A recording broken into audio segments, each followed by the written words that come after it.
CI Nagaraju ఇంటికి వెళ్ళి నాగరాజును arrest చేయడానికి వీల్లేదని ఉద్యమం చేసే ప్రతి వాడు పవన్ కళ్యాణ్ పంపించిన వాడే. ఏమిటో ఈ అన్యాయం నాకు అర్థం కాలేదు. సమాజం ఎక్కడికి పోతుంది?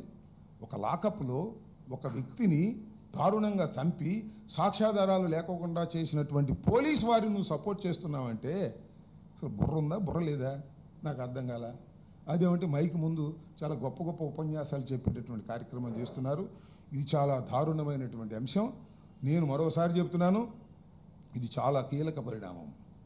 కృష్ణలంకలో సీసీ ఫుటేజ్ మాయమవటం పట్ల ఆందోళన చెందవలసిన అవసరం ఉన్నది.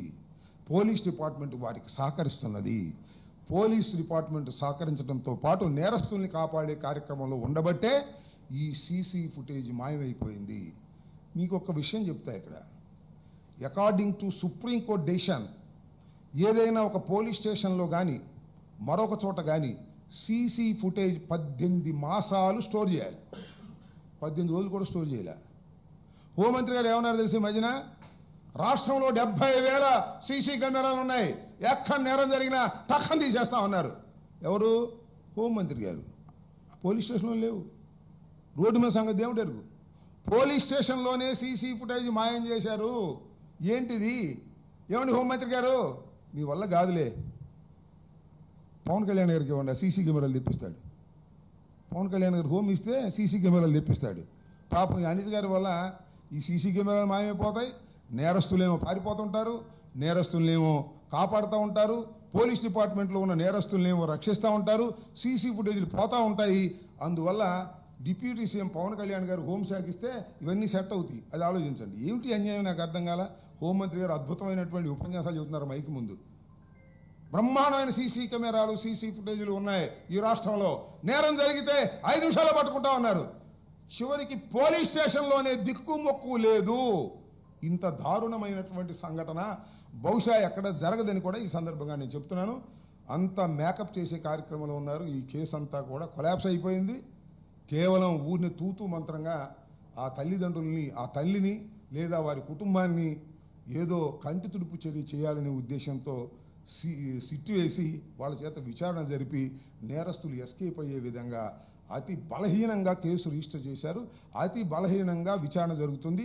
అతి బలహీనంగా ఛార్జ్షీట్ వేస్తారు.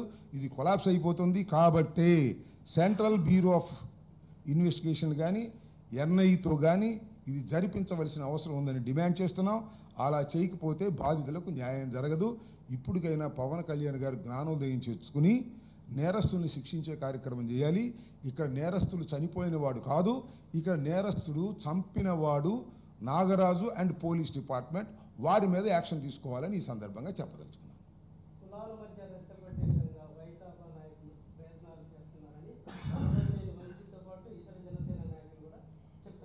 ఏం జనసేనలో అందరూ మాట్లాడరే, మరి కాపులే మాట్లాడుతున్నారే. నానాజీ ఆయనే, మరి బొలిశెట్టి శ్రీనివాస్ ఆయనే, దుర్గేష్ ఆయనే, కాపులే మాట్లాడుతున్నారు. మరి కడవలు లేరా? కడవలు ఎందుకు మాట్లాడలేదు చెప్పండి నాకు. మీ కూటమి ప్రభుత్వం కదా, చంద్రబాబు ఎందుకు మాట్లాడలేదు? వాడు నేరస్తుడు, అందుకే వాడికి శిక్ష పడిందని చెప్పడే. నువ్వు ఎందుకు చెబుతున్నావు? నీ లైన్ ఏంటి, ఆ లైన్ ఏంటి? తెలివిగలవాడు చంద్రబాబు, బుర్ర ఉండోడు. నీకు బుర్ర లేదు, తెలివి తక్కువడివి. అందుకని నేరస్తుని బుధాన వేసుకుంటున్నావు. చంద్రబాబు మాత్రం ఆ విజిలెన్స్ పిలిచి ఓదార్చి, అమ్మ నీకు న్యాయం చేస్తాను, ధర్మం చేస్తాను, నేరస్తులందరూ శిక్షింపజేస్తాను అని మాయ మాటలు చెప్పాడు. నువ్వు మాయ మాటలు కూడా చెప్పలేవు, దొంగ మాటలు చెబుతున్నావు. ఏంటిది నాకు అర్థం కాలే. నేరస్తులు ఏ కులం వారైనా శిక్షించవలసిందే అంటే నేరస్తులు ఏ కులం వారైనా చంపేయాల్సిందేనా? ఏంటిది? బుర్ర తక్కువ మాటలు మాట్లాడి అనవసరమైన గందరగోళాన్ని సృష్టించి చివరికి అపాస్పాలయ్యే పరిస్థితికి ఇవాళ జనసేన పార్టీ వచ్చింది. పవన్ కళ్యాణ్ గారు కాకినాడ వెళ్ళి మీటింగ్ చెప్పే వరకు వాళ్ళని రెచ్చగొట్టేంతవరకు ఇళ్ళలో పడుతున్నారు జనసేన వాళ్ళు. ఇప్పుడు వచ్చి కళ్ళు తాగిన కోతుల్లాగా చిందులేస్తున్నారు. కళ్ళు తాగిన కోతులే వీళ్ళందరూ చిందులేస్తున్నారు. 20వ తారీఖున పవన్ కళ్యాణ్ గారు వెళ్ళి మాట్లాడరా మీరెవరు, నేనే మాట్లాడాలా అని వాళ్ళు గద్దించాడు. అదే మన పవన్ కళ్యాణ్ గారు తిడుతున్నారా, మనం ఇక చిందు వేయాలని చిందులేస్తున్నారు. నోటికి ఇష్టం వచ్చేట్టు మాట్లాడుతున్నారు. ఏం మాట్లాడుతున్నారు? మీ పరువు పోగొట్టుకుంటున్నారు. అసభ్యకరమైనటువంటి భాష మాట్లాడి మీ పరువు పోగొట్టుకుంటున్నారు. పవన్ కళ్యాణ్ గారు చెప్తేనే ఇలాంటి అసభ్యకరమైనటువంటి భాష మాట్లాడుతున్నారు అనేటువంటి భావన దేశవ్యాప్తంగా రాష్ట్ర వ్యాప్తంగా ప్రజల్లో కలుగుతూ ఉంది. పవన్ కళ్యాణ్ గారు ఇప్పటికైనా కంట్రోల్ చేసుకోండి. ఆ కళ్ళు దాగిన కోతుల్లాగా ఇష్టం వచ్చినట్టుగా మాట్లాడుతున్నటువంటి మీ జనసేన నాయకులకి కాస్త బుద్ధి చెప్పండి, లేకపోతే మీరు కూడా కళ్ళు దాగి డాడీ చేయండి. అంతకన్నా చేసేది ఏముంది? దుర్మార్గంగా మాట్లాడుతూ ఉన్నారు. మాకేంటి చెప్పండి? మాకేమన్నా ఆయన గాదే సాయికృష్ణ మా పార్టీనా? మీ పార్టీ కదా, మేము జనసేన అన్నారు కదా. మీ పార్టీ కూడా చచ్చిపోతే మేము పలకరిస్తే ఏంటి మీ సుపనేతనో నాకు అర్థం కాలేదు. డ్యాన్స్ చేస్తున్నారు కళ్ళు దాగిన కోతుల్లాగా. తప్పిది. ధర్మం ధర్మంగా ఉండాలి, న్యాయం న్యాయంగా ఉండాలి. పోలీస్ స్టేషన్లో దారుణమైన హత్యలు జరుగుతూ ఉంటే వాటిని సపోర్ట్ చేసేటటువంటి అప్రజాస్వామికమైన పద్ధతుల్లో మీ పార్టీ దిగజారిపోవటం క్షమించరు ప్రజలు, మేధావులు అనేది కూడా గుర్తుపెట్టుకోండి. పోలీస్ స్టేషన్లో ఏ వ్యక్తి చనిపోయినా, చంపబడ్డా, సాక్ష్యాధారం లేకుండా కాల్చివేసినా ఖచ్చితంగా ప్రభుత్వం రియాక్ట్ కావాలి. ముఖ్యంగా జనసేన పార్టీ రియాక్ట్ కావాలి. రియాక్ట్ కాకపోయింది.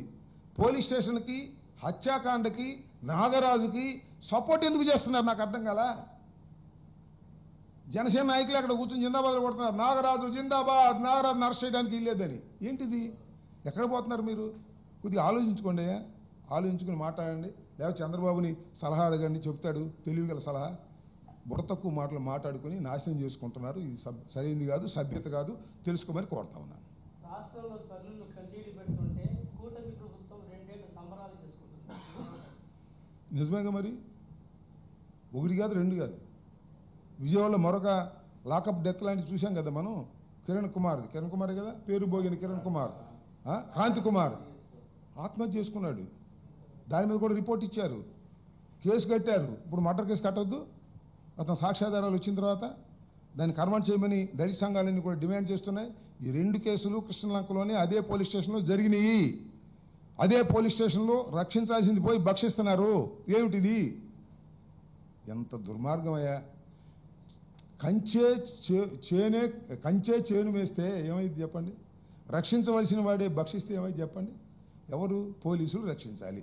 ఏమైనా నేరం చేస్తుంటే వాడిని నుంచి ప్రజల్ని కాపాడాలి.